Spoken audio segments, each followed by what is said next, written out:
Elías, fuerza conductora de Israel. La Biblia no especifica qué fue lo que hizo a Elías ser quien llegó a ser y aún quién es. Solamente comienza diciendo: entonces Elías Tisbita, que era de los moradores de Galaad, dijo a Acab: vive Jehová, Dios de Israel, en cuya presencia estoy, que no habrá lluvia ni rocío en estos años, sino por mi palabra. Tal vez los tiempos de Acab y Jezabel, su impía esposa, reyes de las 10 tribus de Israel, hayan sido los tiempos más oscuros de Israel. Elías fue puesto por Dios en escena justo en ese tiempo. Un pueblo apartado de Dios, reyes impíos alejados de Dios, que no solamente no adoraban a Dios, sino a los demonios a través de los 400 profetas de Baal, y guiaban al pueblo a hacer lo mismo. Por un lado, ese pueblo, esos reyes, esa medida espiritual del pueblo que era el pueblo de Dios, y en el otro extremo, diametralmente opuesto, Elías. No solamente Elías era un creyente en el Dios verdadero, sino que además encarnizaba la misma esencia conductora de la verdadera ética y la moral de Dios para su pueblo.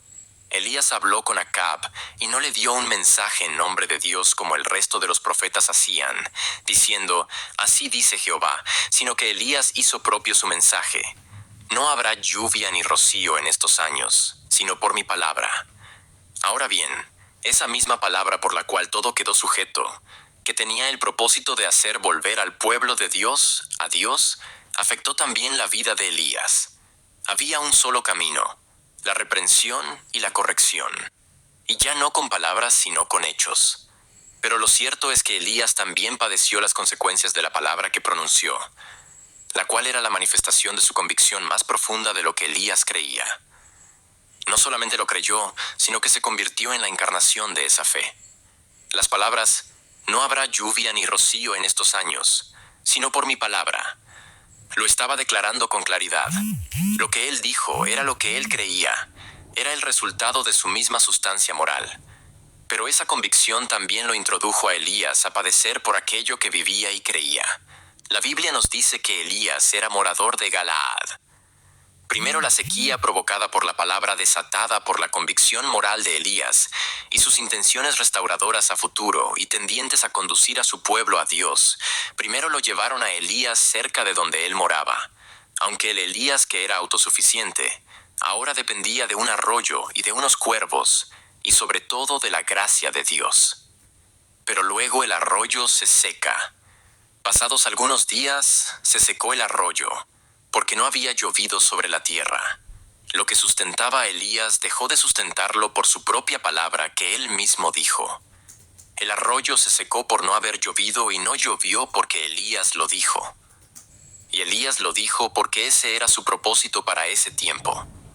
Propósito que no solamente involucraba los intereses de Elías, sino de toda su nación.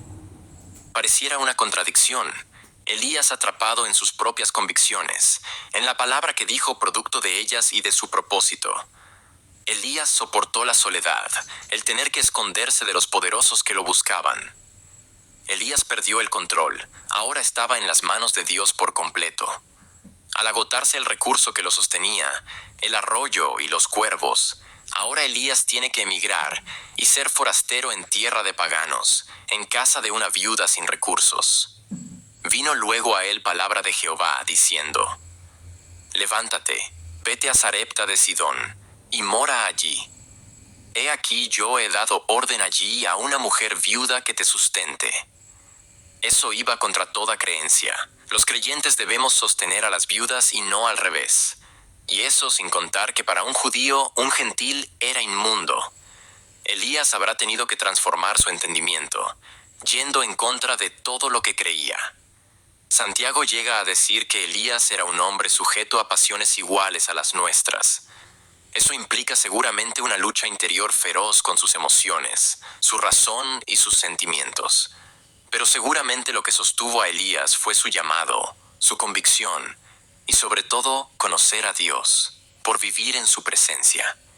En el ejemplo de Elías, no solo se conjugan la fe y la convicción, sino además el hecho de que él mismo era el actor principal. El mismo prodigio de Dios, la encarnación de la ética de Dios para su pueblo. Pero lo cierto es que él mismo no fue eximido de padecer junto con su pueblo. Pero había para esa prueba una fecha de vencimiento. Elías no dijo que sería por 3 años y 6 meses. Él solo dijo, sino por mi palabra. El tiempo llegó a su cumplimiento cuando ya todo caía por maduro. Cuando ya los reyes y el pueblo estaban a punto de perecer. La falta de lluvia trajo sequía. La sequía trajo falta de frutos y hambre y sed. O sea que Elías desató un proceso, pero fue el proceso el que determinó los tiempos. Cuando comenzamos algo, producto de nuestras convicciones más profundas, sabemos cuándo comienza, pero no sabemos sus alcances y cómo eso que desatamos va a terminar. El mismo Santiago que se refirió a Elías fue el que también dijo: «Mas tenga la prueba su obra completa para que no nos falte cosa alguna». Elías estuvo dispuesto a llegar al fondo del asunto. Elías luchó contra sus sentimientos y aún sus creencias religiosas. Elías estuvo dispuesto a pagar las consecuencias de sus actos, motivados por vivir en la presencia de Dios y ver lo que otros no solamente no veían, sino que además estaban ciegos a los hechos más evidentes. Pero Elías era un hombre. Elías luchaba en su interior con emociones y sentimientos encontrados, lo que Santiago define como ocasiones semejantes a las nuestras. Pero Elías estuvo dispuesto a llegar hasta el final y vio los resultados de la aflicción de su alma, y como Cristo, habrá quedado satisfecho.